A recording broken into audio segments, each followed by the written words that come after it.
की कक्षा में आज मैं फिर उपस्थित हूँ आपके लिए रहीमदास जी की जीवनी को लेकर। बच्चों, सबसे पहले तो आपको मैं ये बता दूँ कि अब्दुल रहीम खान खाना अकबर के समकालीन थे। रहीमदास जी का पूरा नाम अब्दुल रहीम खान खाना था। इनका जन्म सन 1556 ईस्वी में लाहौर, जो इस समय पाकिस्तान में है, वहाँ पर हुआ था। इनके पिता बैरम खां मुग़ल सम्राट अकबर के संरक्षक थे।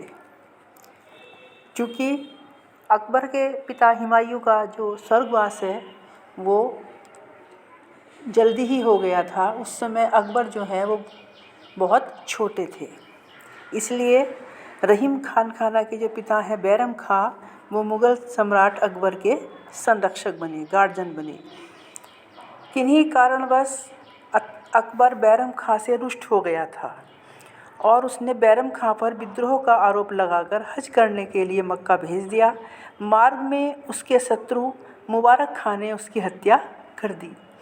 बैरम खां की हत्या के पश्चात अकबर ने रहीम और उनकी माता को अपने पास बुला लिया और रहीम की शिक्षा की समुचित व्यवस्था की।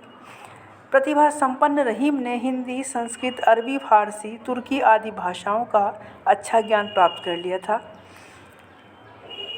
इनकी योग्यता को देखकर अकबर ने इन्हें अपने दरबार के नवरत्नों में स्थान दिया है। ये अपने नाम के अनुरूप अत्यंत ही दयालु प्रवृत्ति के थे और मुसलमान होते हुए भी ये श्री कृष्ण के भक्त थे। अकबर की मृत्यु के पश्चात जहांगीर ने इन्हें चित्रकूट में नज़रबंद कर दिया था। केशवदास और गोस्वामी तुलसीदास से इनकी अच्छी मित्रता थी। इनका अंतिम समय विपत्तियों में घिरा रहा और सन 1627 ईस्वी में रहीमदास की मृत्यु हो गई। साहित्यिक सेवाएं। पिता बैरम खां अपने युग के एक अच्छे नीतिज्ञ एवं विद्वान थे।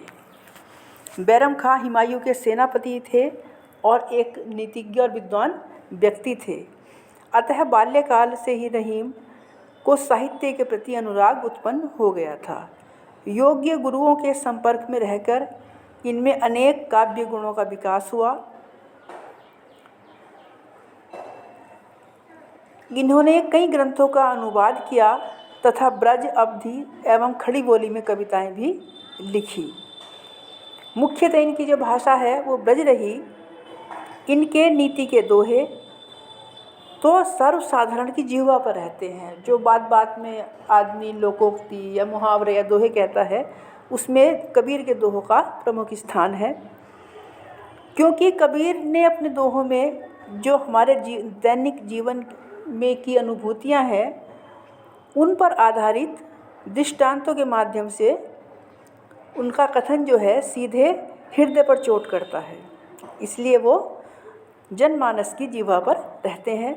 इनकी रचना में नीति के अतिरिक्त भक्ति एवं श्रृंगार की भी सुंदर व्यंजना दिखाई देती है। इन्होंने अनेक ग्रंथों का अनुवाद भी किया। कबीरदास जी की जो रचनाएं हैं वो प्रमुख हैं रहीम सतसई, श्रृंगार सतसई, मदनाष्टक, रास पंचाध्यायी, रहीम रत्नावली एवं बरवै नायिका भेद वर्णन। रहीम सतसई नीति के दोहों का संकलन है, ग्रंथ है। इसमें 300 दोहे प्राप्त हुए हैं। मदनाष्टक में श्री कृष्ण और गोपियों की प्रेम संबंधी लीलाओं का सरस चित्रण किया गया है। रास पंचाध्यायी श्रीमद् भागवत पुराण के आधार पर लिखा गया ग्रंथ है, जो अप्राप्य है अर्थात प्राप्त नहीं है। बरवै नायिका भेद में नायिका भेद का वर्णन बरवै छंद में किया गया है। भाषा शैली बच्चों, रहीम जनसाधारण में अपने दोहों के लिए प्रसिद्ध है, पर इन्होंने कवित्त, सवैया, सोरठा तथा बरवै छंदों में भी सफल काव्य रचना की है। इन्होंने ब्रज भाषा में अपनी काव्य रचना की। इनकी जो प्रमुख भाषा है काव्य की वो ब्रज भाषा है। इनके ब्रज का रूप सरल, व्यवहारिक, स्पष्ट एवं प्रभावपूर्ण है। जो इनकी भाषा है वो कैसी है? सरल, व्यवहारिक, स्पष्ट एवं प्रभावपूर्ण है। ये कई भाषाओं के जानकार थे, इसलिए इनकी काव्य भाषा में विभिन्न भाषाओं के शब्दों के प्रयोग भी देखने को मिलते हैं। अवधि में ब्रजभाषा के शब्द तो मिलते ही हैं, पर अवधि के ग्रामीण शब्दों का भी इन्होंने खुलकर प्रयोग किया है। इन्होंने मुक्तक शैली में काव्य सृजन किया है।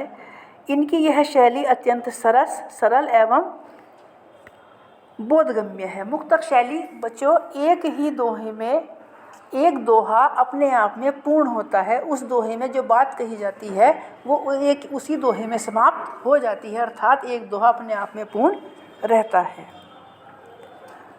धन्यवाद।